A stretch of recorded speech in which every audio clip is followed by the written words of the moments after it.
that's the key thing that he said at his press conference. And right now, he said 8 competitive games and he's only won 3.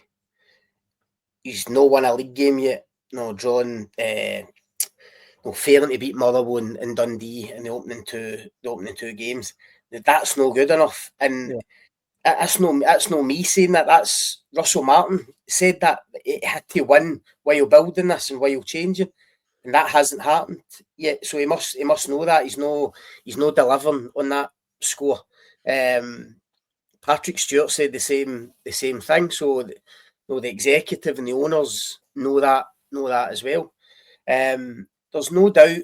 The bottom line is this Martin team isn't as far on in their development and progression as he would have liked at this stage, and it is still relatively early. But I think in terms of what they're producing, he would have been expecting more at this point. So I think they're behind in that regard.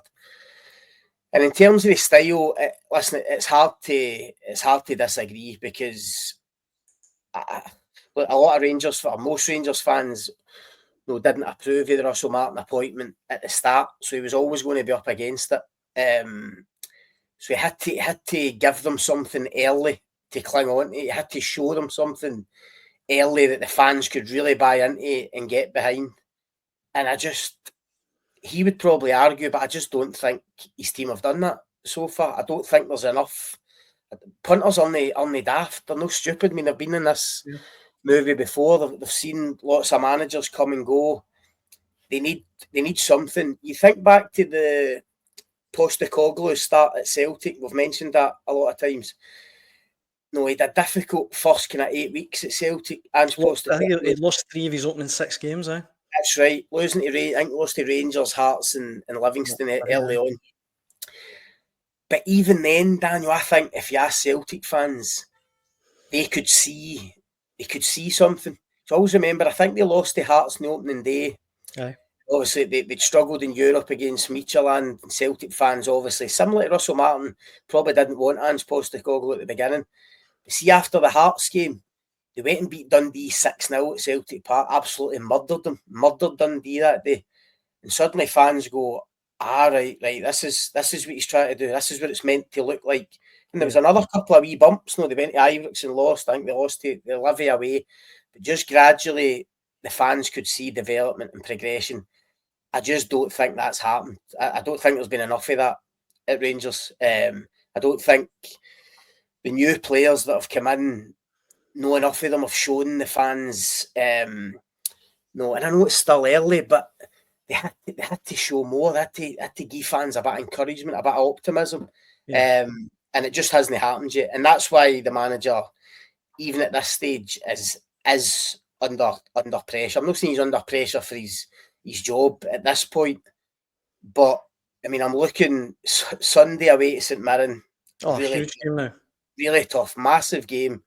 Anything less than victory will be unacceptable for the Rangers fans. The following week at Celtic, before the international break, the potential of going 10 points behind the league, which is just unthinkable in the first week in September. And even when last night, when I was there, and obviously it's the atmosphere's toxic. There's real vitriol coming down for the stands. Booed off at half-time, booed off at full-time. Rangers' next 3 home games are Celtic, Hearts, and then Hibs in the League Cup quarter-final. That's tough. If this doesn't change very quickly, it could get really messy for the manager and these players. If the players don't stand up and the manager doesn't find a way to win or start winning games, then it could very quickly unravel for him. No, that wouldn't be nice to see, but that's just the pressure you're under. I mean, you just can't. Well, you can't go out to the Champions League and lose your first Old Firm game and go 10 points behind. I get that it needs a bit of time, and as you say, there's going to be a bit of pain. But I go back to Russell Martin's comment. He said it himself. He understood getting into the job. He had to try and build and change, but at the same time, he had to win. And so far, that hasn't happened. Well, in the comments, Rangers Easy OK on the pain thing, I think makes a good point. Says, how can you sell that to support who have suffered so much in the past? I mean, Russell Martin said that himself. 14 of the last 15 years, they haven't won a title. And on the winning, Scott says, find a way to win. He said, and he isn't. Which I mean, I think kind of says it all. Exactly. And look, I think the other thing I'd say is that I've mentioned it in a piece for tomorrow. I mean, he wants to change the culture and change the mentality, and I think that's right. And I think it's a massive job and a tough job at Rangers. The size of that club, and as you say, getting close to 15 years, minus 1 or 2 seasons, where it's been really kind of synonymous with failure and a lack of trophies. So to change all of that, to change that culture is really difficult. But Daniel, I think to do that, right from the start, you had to bring in real leaders, new voices in the dressing room to initiate that change, to foster a new spirit and a new mentality. Yeah. Whether that's down to Russell Martin or the sporting director, the recruitment team, I'm not sure, but that hasn't happened either. He's talking about a leadership group with guys like James Tavernier, Jack Butland, John Souttar, Kieran Dowell. These guys, that's the same leadership group that's been there for the last 4 years when Celtic have been winning titles. Yeah. And that's not having a pop at them. But if you're going to flip that and going to change it and suddenly go in a different direction, I think there has to be new voices in there. And I don't see... No, I'm talking about Gassama's character and his attitude and his personality in terms of what he does on the pitch.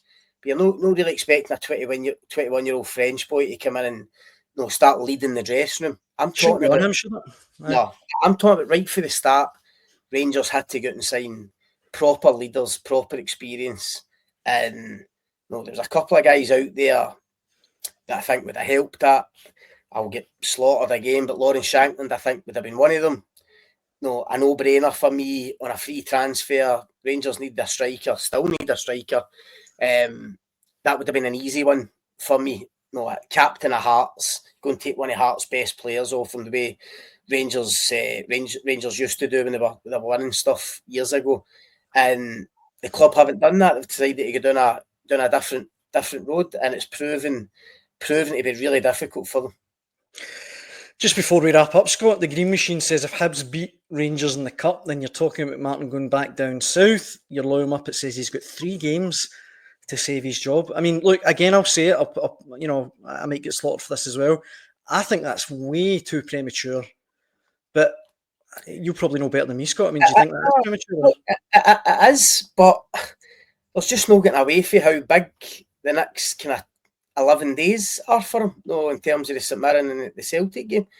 And look, if it goes pear-shaped, I think they'll get rid of him at that point. No, I agree with you. I think it's still far too early, and would be pretty unfair if you've kind of sold it to him that it's going to be he's going to get time for this kind of long-term project. However, at what point, Daniel, does it become untenable? How many points do they need to go behind?